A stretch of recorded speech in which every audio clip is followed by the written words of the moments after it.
السلام عليكم ورحمة الله وبركاته، أسعد الله مساءكم. تتوالى حوادث الحافلات في الجزائر، هل هي صدفة أم ماذا؟ قبل أن نبدأ في الفيديو الرجاء الاشتراك في القناة تدعيما لنا. شهدت العاصمة وبالضبط في شارع حسيبة بن بوهلي حادث مروري تمثل في اصطدام حافلة بجدار نفق ساحة موريتانيا.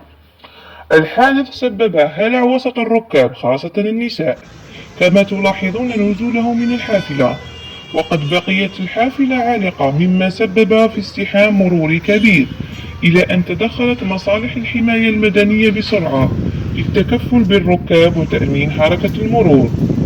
كما نلاحظ أن الحافلة أصيبت بضرر كبير من الجهة العلوية، فيما يتم التحقيق في ملابسات الحادث والسبب وراء ذلك. تابعونا حتى يصلكم كل جديد.